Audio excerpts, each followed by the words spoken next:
I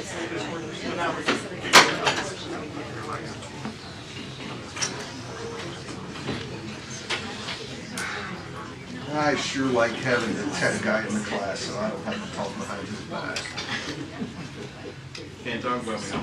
I'm not doing it today. If you're keeping up with the reading guide, if you have that, there you go. That's right. Yeah, just grab one out of there right now. Anybody else see a reading guide? Don't want me to hand these out? Oh, no, good guy. Thank you. We are up to chapters 3, 4, and 5. And the introduction of the sin problem. I would really like to begin by just brainstorming that with you. So tell me, what happens in chapters 3, 4, and 5? You could peek. There is a murder, a family murder. Chapter 4. There's a serpent. There's a snake story. Thank you. What else? 3, 4, and 5. Genealogy. Sorry? There's a genealogy. Thank you for that courageous answer that nobody else was going to give. There are actually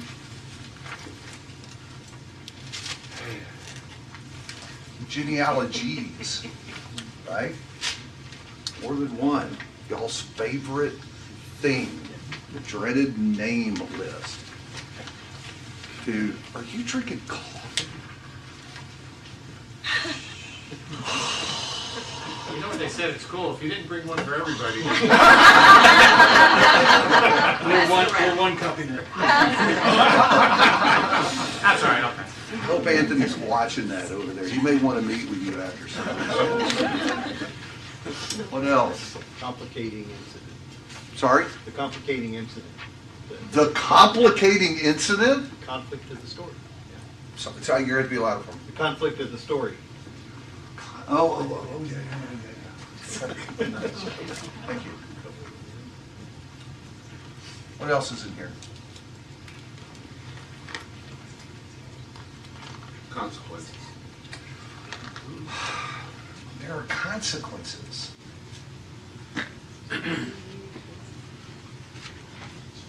Okay? Offerings. Offerings. Do you mind if I just hijack that? Yes, sir. There's worship. Right? That's better. Just bigger. Anything else you see in there? Corruption. Corruption?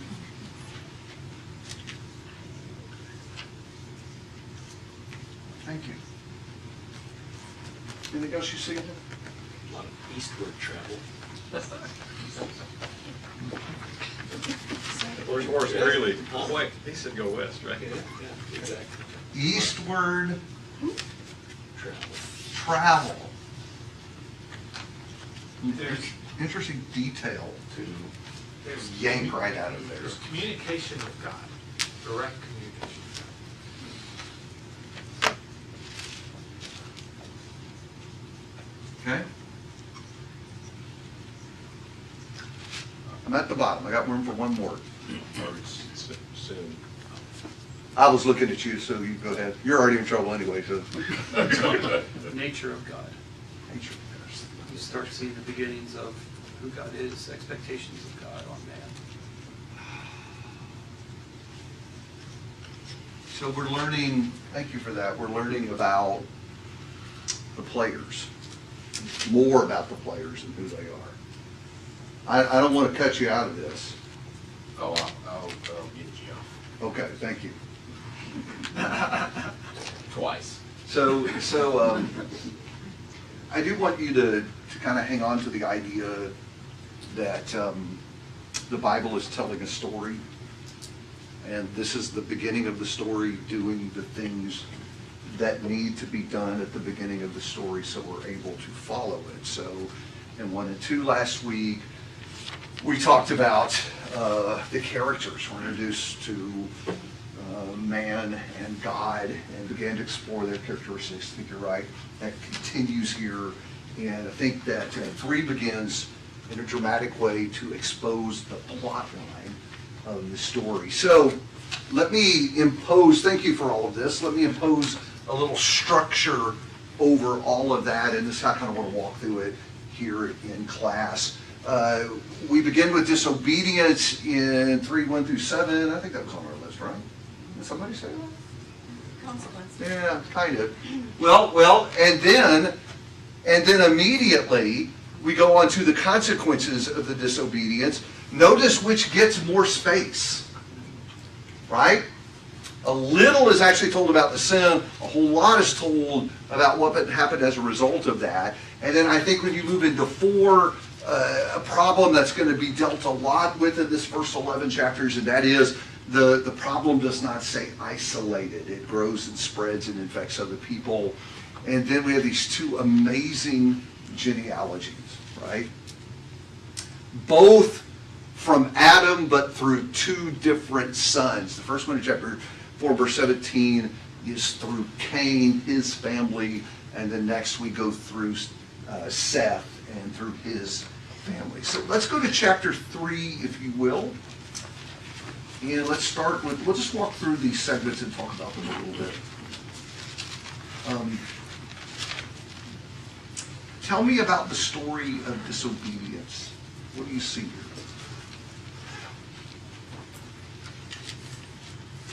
Verses 1-7. Don't get ahead of me. Let's just work there for now.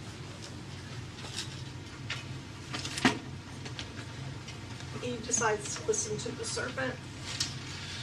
Okay. So this confrontation between Eve and the serpent. Who is the serpent? Yeah, the Bible clearly in Revelation 12:9 identifies, if there's any doubt about that, the serpent of old is the devil. There is this conflict. Thank you for that, Jill. Let's unpack that a little bit. What goes on? He misconstrues what God, first of all, he asks, do you know what God said? And then he twists it to make it less, I guess, direct and cast out. Yeah. What did God say? Don't eat the tree. Or You'll die. what did Satan say? You won't die. You won't Be die. like God. Yeah. So what does he do? What do we call that? A lie. A lie. Yeah, he just lies to him. God said, the worst possible outcome if you eat this. Satan says, the best possible outcome if you eat this. You ever thought about that? What drew Eve to the fruit? Not just that it looked good, I know that. It would make her like God. Yeah. I don't think, see, I've always wondered about this. There's so many things when I read this story that just swirl around in my head. Like, would Eve really even know what it was to have the knowledge of good and evil, if she had never had the knowledge of good and evil? I mean, I don't even know if that would register her what that was. But the part that would register her is, you can be like God. Right? You can be like God. By the way, can y'all buy this if I say this to you, that is at the bottom the fundamental human struggle?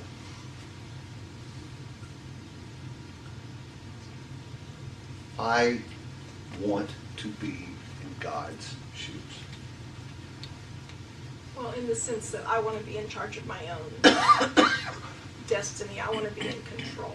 I want to do what I want to do. I want to stand in God's shoes. See how much fundamental stuff is laid out right here at the beginning, right? And so,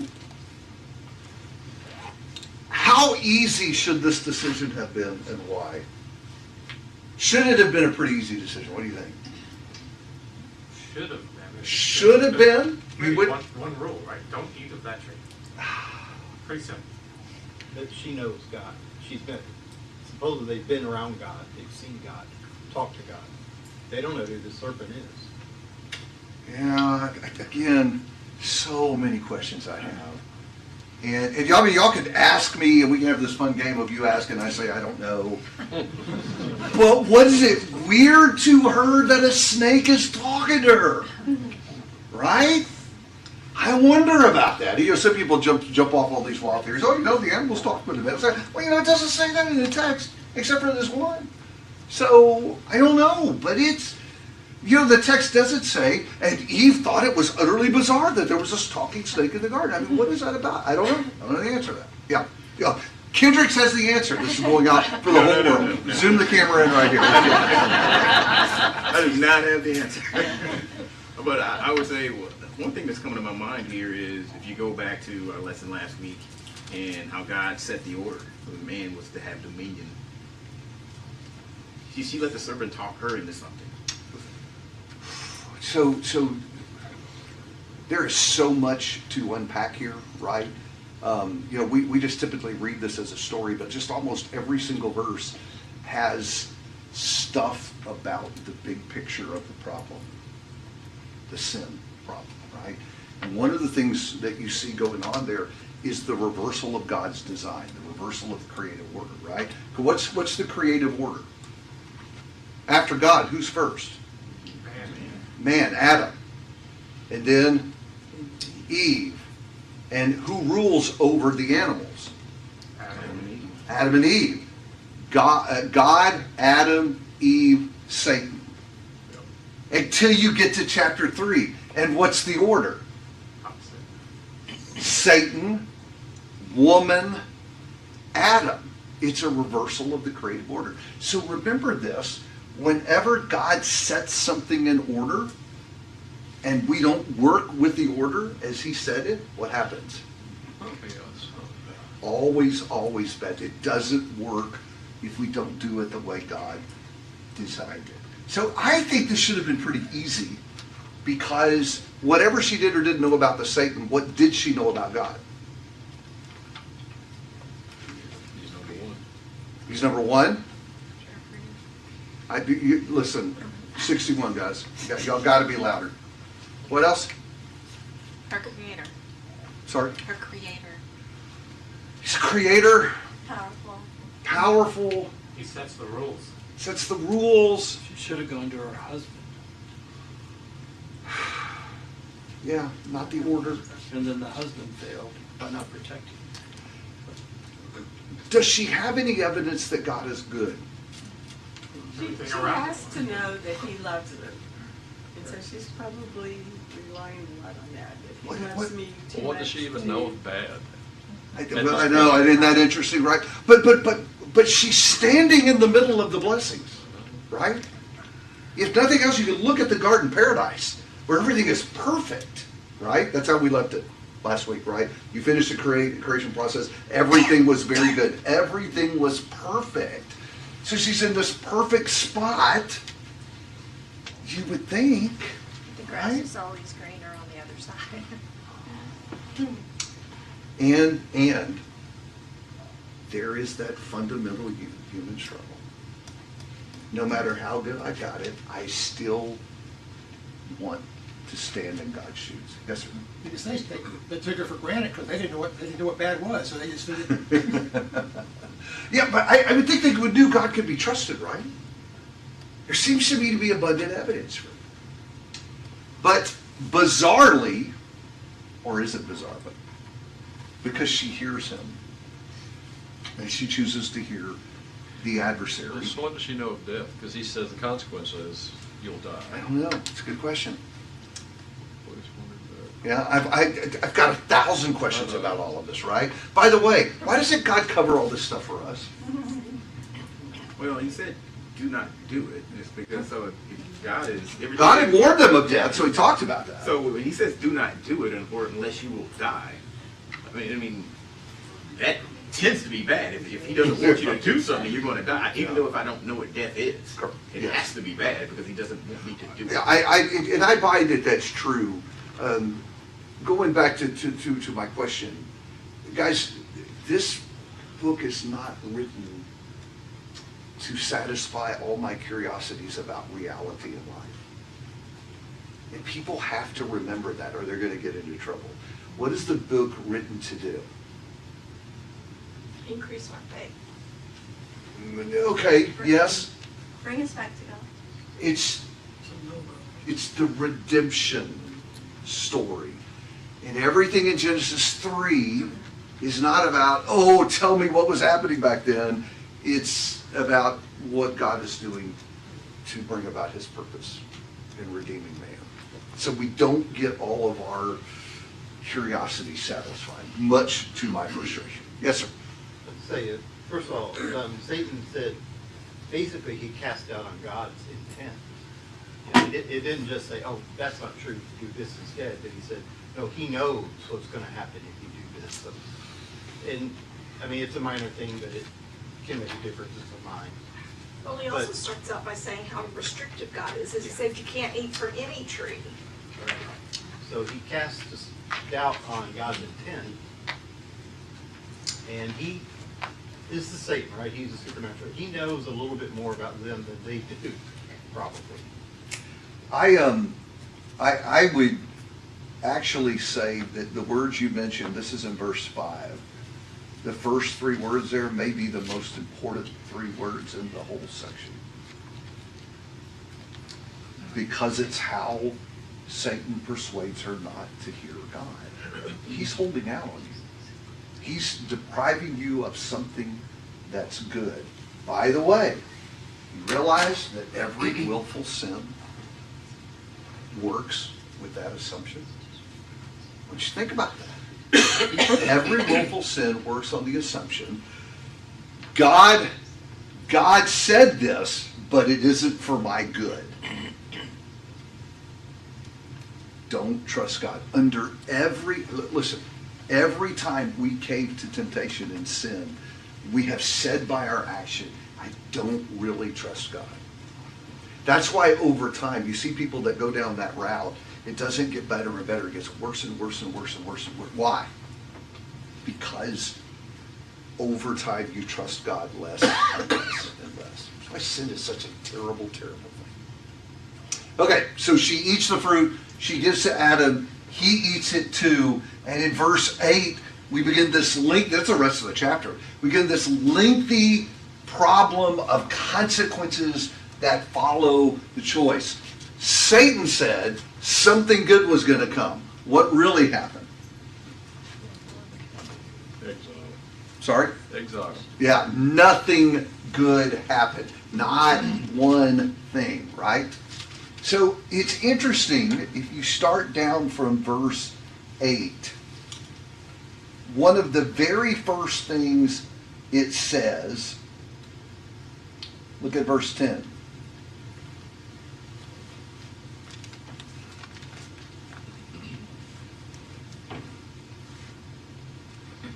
Why did he hide? Because they were naked. Okay, remember I told you nakedness was going to come up again, right? What did we say at the end of chapter 2 about the nakedness and the significance of mentioning that in the text? Everything was awesome. Innocence, right? Everything was perfect. Man was innocent. And when they sin, what is the very first thing that we're told? They noticed they were naked. And they were afraid. And afraid. And what else did they do? And they try to cover themselves. What does that imply? Shame, right? So the innocence is lost. They know what good and evil is, right? So I do think that's important, and that's a thread. That's a thread that's going to come back up again. So watch that. God calls them out, and this to me is the most fascinating thing about this consequences section. When God calls them out, pause a second. Let me lead up to that a little bit. How does God call them out? What does he do? He does it in verse 9. Ask them a question. Yeah. Where are you? God is just like a parent, right? We do the same thing with our kids, right? So where were you tonight? And what are the kids wondering when we ask that?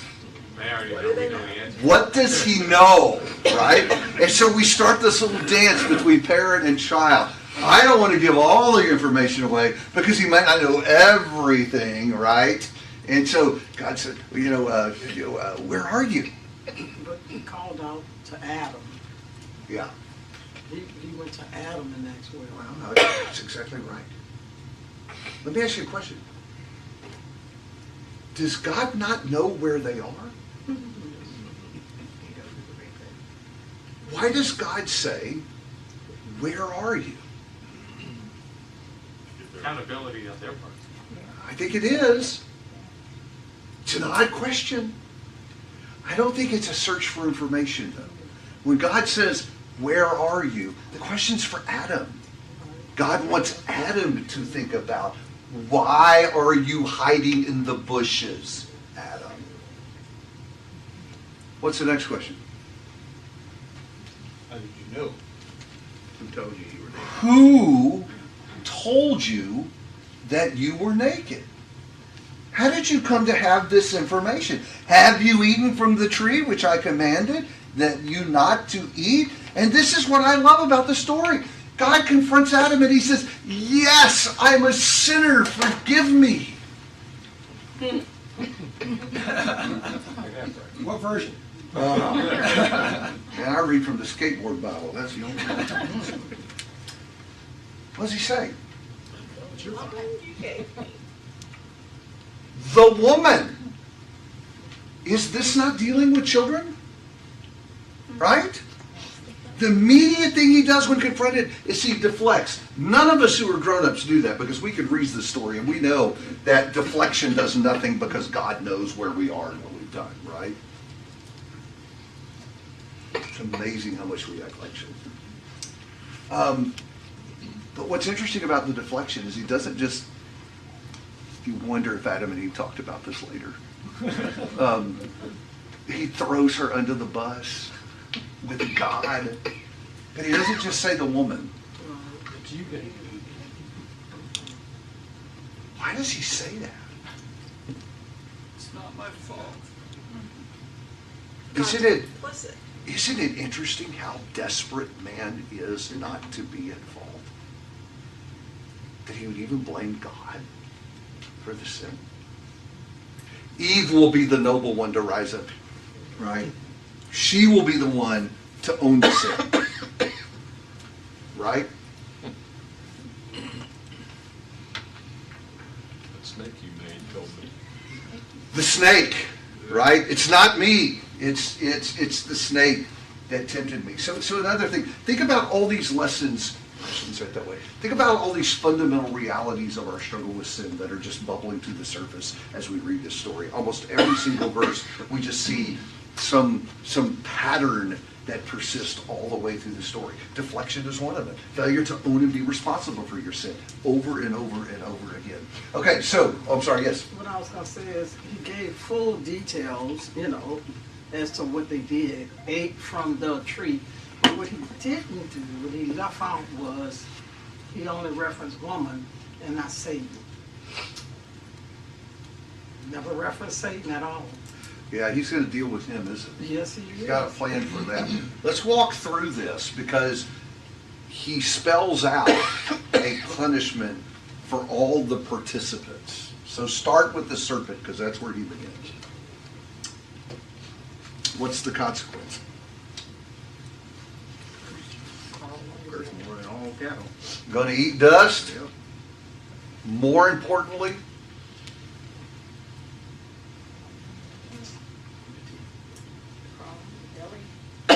sorry? Crawl on your belly. Yeah. He's going to eat dust. Hostility with man. What's that? Hostility with man. Okay, hostility with men. There's one that's going to come that's going to put you in your place. Okay. So 3:15, you need to mark this spot in your Bible. It's very cryptic. But he says to the serpent, I will put enmity between you and the woman and between your seed and her seed. That's what Jill was talking about. He shall bruise you on the head, and you shall bruise him on the heel. Which just kind of sounds weird. What is that?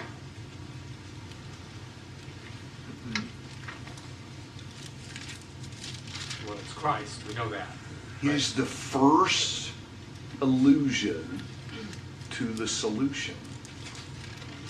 Somebody's coming from woman who is going to defeat the adversary, right? But in the process, you will bruise him on the heel, which is a minor wound, but he'll bruise you on the head. What is that? Yeah, the death blow. So that's a spot you want to mark, because it is the first time we have a reference, very cryptic, to the fact that Jesus is going to come and he's going to deal with the adversary. What about the woman? What are her consequences?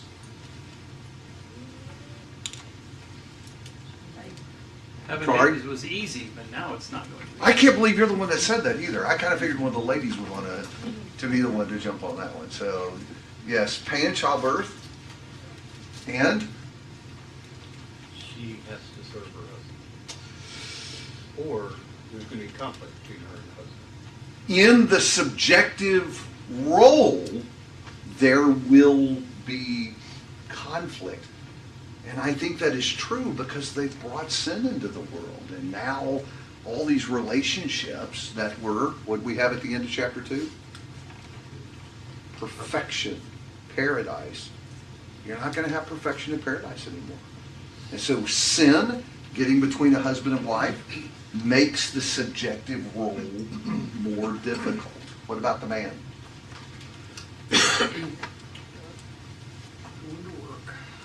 He's going to work. I just read that verse and I feel Southeast Texas Eli. Going to work by the sweat of his brow. Yes, sir. He was already working, but the sweat of his brow is the added, it seems like it's the added ingredient to that. Where's he been living? He gotta grow his own, he gotta become a gardener now. He gonna eat. If you want to eat, you got to work. That's exactly right. And that's, No thorns, no thistles. yeah, it's not that things fundamentally change. He's still eating from the fruit of the ground. It's just how you get it's going to become a whole lot more different. Sin ruins everything, ruined paradise, because it closes with them being driven out of the garden, right? So two things with that. Separation from God, literally, physically. They're not with God in the garden anymore, and no access to the tree of life, which means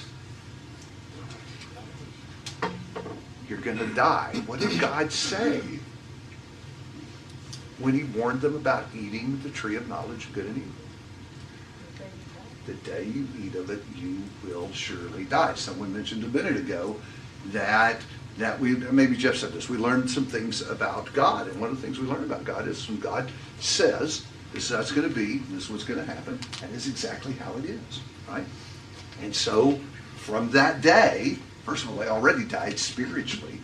Physically, they begin to die. Yes, ma'am? I was just gonna say, it also references pain, painful labor and painful toil.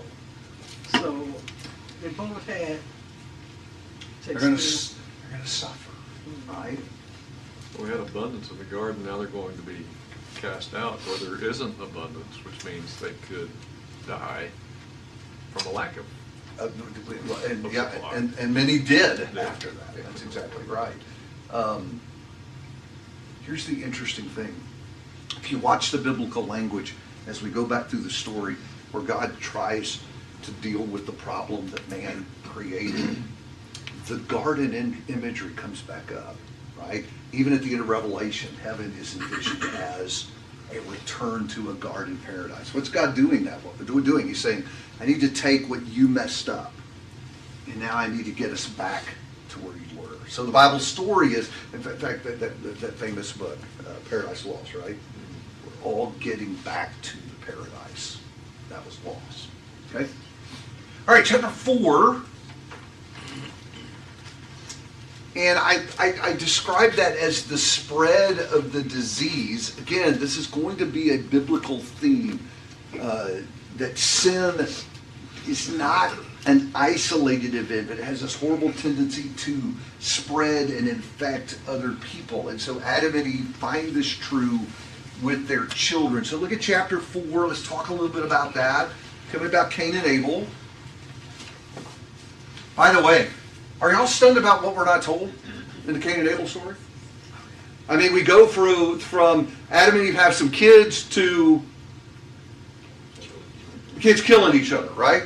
Which may, and you know, those kids seem like a natural progression. But you don't know anything about how they grew up? What life was like on the outside? I'm kind of curious. What was the first week like out of the garden? Tell me about that. All these things we're curious about. Bible's not dealing with that. We're just getting on with the story. Yes, sir. Can I jump back? Just real quick. Because there's something that happened before they left the garden. Okay. You want the It was an angel animal in? sacrifice. What's that? It was an animal sacrifice for the sin. They had to have tunics made from skin, which means an animal was killed. God does cover them because their covering was inadequate. Boy, are there some Bible themes in that? Man's attempt to cover himself is inadequate, and God has to make a sacrifice to provide a covering that is adequate. Isn't that an interesting thought to play around with a little bit? Yeah, yeah. And, you know, once you start paying attention to the fact that the Bible is a single book telling one story, you kind of go back and read everything differently. And I don't think we tend to study that way. I think we tend to isolate stuff, right? And we don't put it in the bigger context. And what happens is when you start thinking about the fact that God is telling a story, it's one story all the way through, then all of a sudden you start wondering about details like that. Why does he tell us about the clothing? Oh, maybe there's more going on there than just the clothing, right? Yes, sir. Well, kind of what you're saying, but one thing I always kind of, maybe I just missed it all these years, which is possible, I'm dense.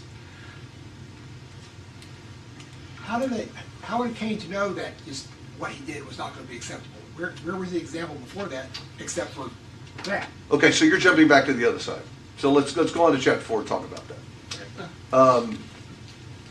So we go from they're born to they're killing each other, and it starts with worship. I think John, you were part of that too. Didn't you bring up?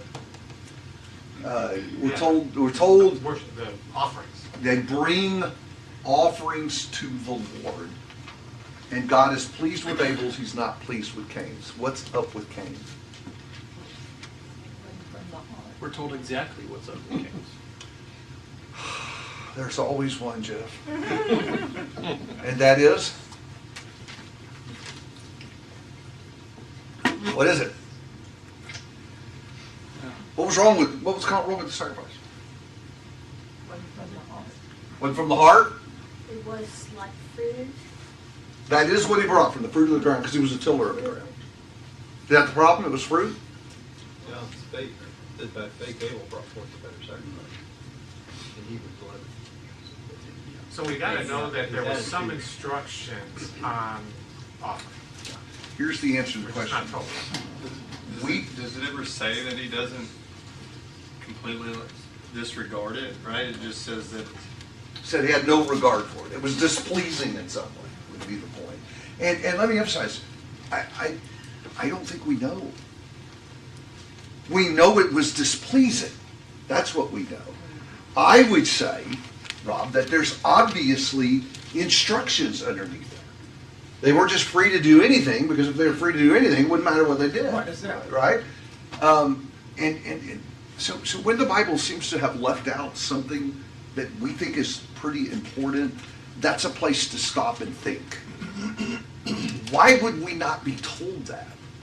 And I think there's a reason for that. I think we would be too consumed with whatever that was in this story.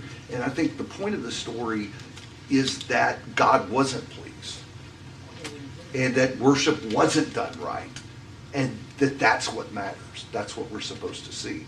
What the infraction was, could have been, y'all gave some interesting thoughts about that. May well be true.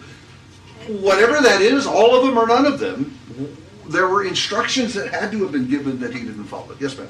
Well, God obviously told him it wasn't acceptable because he got angry. Okay, Which tells maybe part of the problem. Maybe there's some attitude stuff going on there. Maybe so. But I find it interesting that verse 5 says God did not respect Cain and his offering. It doesn't say he didn't respect Cain's offering, Cain and his offering. Yep. So to me, that's something was there with his attitude. Could have been. Look, I'm not denying that that's potential. I'm just saying he doesn't tell us what that is, right? But now think about the fact that he's mad. Isn't that interesting? And what a door that opens. Well, isn't it interesting that the people do the same thing today? I promise you, if you went to work tomorrow, talk to one of your denominational friends about what happened at their worship service, and you were to say, I am not sure that worship is authorized by God, how do you think they would feel? What would their reaction be? They would thank you for informing them. Thank you for exposing the folly of that. Right? That's exactly right. I have had people get mad about that. When you would think, if I messed it up and God isn't pleased, tell me how to get it right. But that's exactly right. In fact, I noticed this reading through the story this time, that God confronts him about it. And then in verse 8 it says, Cain told Abel his brother. Isn't that interesting? That evidently they have a conversation about all of this. I also think it's interesting that God warns Cain, right? Notice, it's interesting to notice how similar Cain's story is to his mom and dad's story. Because when God confronts him, verse 6, what does God do? He asks him a question. Why are you angry? Right? And then he goes on to say, verse 7, wait, isn't this just the story of human life? Verse 7, put this on your refrigerator. If you do well, will not your countenance be lifted up? And if you do not do well, sin is crouching at the door, and its desire is for you, but you must master it. The dominion thing again. Isn't that the story of life? Right? Do well. Don't go down that path of sin. If you do, it's trying to be your ruler. Oh, man, that's loaded. That takes us back to chapter 3. Well, it talks about being a beast. It's crouching. It's like it's waiting for you just to misstep and it's going to attack. That is exactly right. Waiting to devour you. By the way, here's the issue of rule again. Who's in charge? It also goes to show that God, there's temptation out there, but nothing we can't bear. We can rule over it. Yep. He tells us right here, we can overcome it. Absolutely. Absolutely. See, do y'all see how much is here to work with? I mean, just how much we're learning about the problem of sin that continues into this day. In fact, Adam and Eve would look at us and say, y'all haven't figured this out yet? I mean, it's been going on since the garden and after. Wish we had all that story to work with. It's interesting that God, of course, confronts Cain just like he did his parents, and just like Adam and Eve, there's consequences. In fact, the consequences are interesting. The cursing of the ground and the alienation from God. Right? So same kind of problems. Okay. Want to move on. Listen, you are sitting there saying, Mark, you're going too fast. We could just, yeah, I know. We could just spend all the time talking about this. We are going to cover Genesis. We will talk about chapter 50 before we get done with this class. Talk a little bit about the genealogies, because that's what happens in chapter 4. And it is sad to me that we treat the genealogies like flyover country because the names are hard to pronounce. Let me make a suggestion to you. When you're reading the genealogies, there is typically a pattern to them. And so watch for the places where the pattern is broken. That very often helps you identify what's important about the genealogy. So the first genealogy, 17 through 24, is Adam's line. He starts it, but it's his line that runs through his son Cain. And here's the interesting thing.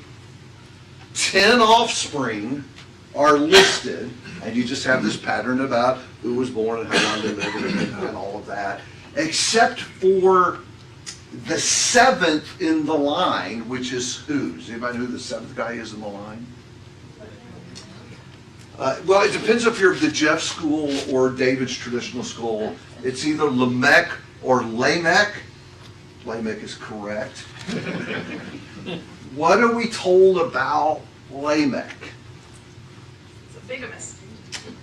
He is, Murderer, and a murderer, not just a murderer, and he likes it. and he likes it. He is a boastful murderer, okay?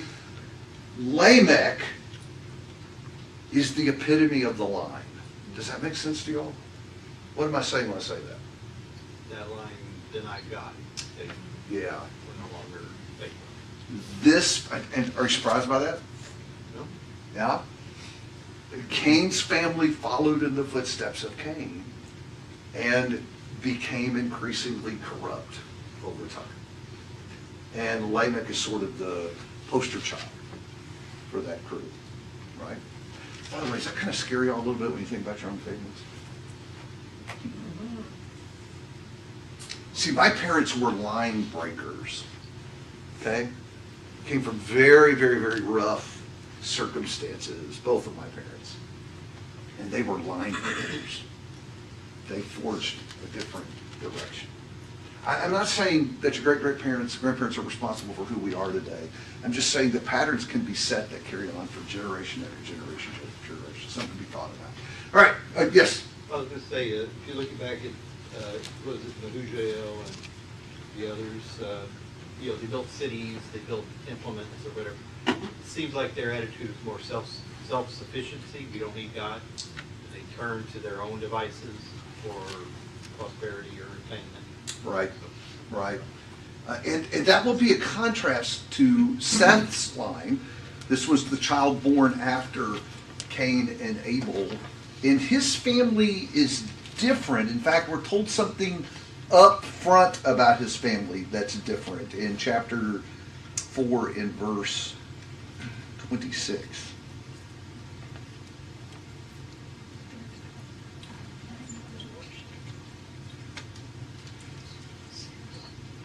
That They begin to call on God. they began to call upon the name of the Lord. So these were prayerful, worshiping people, as opposed to Lamech, who is a murderous, violent man, right? Different kind of family line. So again, 10 generations. Emphasis on the 7th, which is who? What is special about Enoch? His 2 wives. Sorry? 2 wives. He's married to 2 women, Okay. and he's no good. No, Enoch is a good guy. Enoch didn't die. Sorry? Enoch didn't die. God took him. Yes. Don't y'all remember this, chapter 5? Look down at verse 22. Then Enoch walked with the Lord 300 years after he became the father of Methuselah, and he had other sons and daughters. And all the days of Enoch were 365 years. Enoch walked with God, and he was not, for God took him. Interesting. Speaking of a different Enoch, I think. There's an Enoch in the other line too, right? God took him. So he's the epitome of Seth's line. A guy that doesn't see death, but is caught up to God. Man, I've got so many questions about that too. Am I just weird, or are y'all like that? Do you read these stories and think, oh man, couldn't you have just like added 2 more verses about what that looked like? But like you said, if we got that, we wouldn't be as thoughtful. Because not knowing makes us examine ourselves more, I think. Yeah, there is value sometimes in the mystery, right? We'll see that as we go through all of this. So with the 2 genealogies, we're kind of rolling up to chapter 6 now, because that is setting the stage for the flood. Because which lineage is lost in the flood? Cain's. Yeah. His lineage is lost in the flood, and it's Seth's, well, a little remnant of Seth's family. Now, get ahead of ourselves here. Is the one that survives. Other thing I want you to notice in chapter 5, there's this interesting pattern, with the exception of Enoch. He breaks the pattern. Look at verse 18 of chapter 5. Jared lived 162 years, and he became the father of Enoch. And Jared lived 800 years after he became the father of Enoch. And he had other sons and daughters, and all the days of Jared were 962 years. And? Yeah. So that's kind of the pattern. There's the name, there's the time to the first child, and then the child is named, who will be next in the list, and then we're told about the additional years and the other children, and then the total number of years. But in chapter 5, it adds that phrase, and he died. Does anybody else find that odd?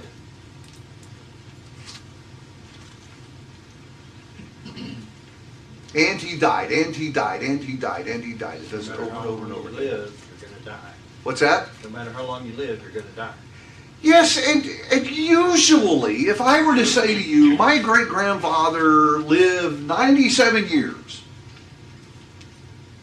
I don't need to say, and he died, right? In fact, you would think that was kind of oddly redundant, because lived 97 years necessarily implies that there was not a 98th, right? Mm-hmm.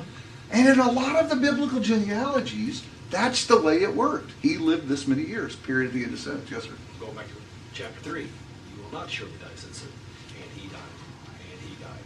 I think it's just kind of a bookend to that part of the story there. Lest you forget. Lest you, yeah. Because it's not the way it was supposed to be, right? Then in the middle of Seth's line, we have Enoch, who was a good man, and he did not die. So why are we told that? He did not die, he went to be with God. Why are we told that?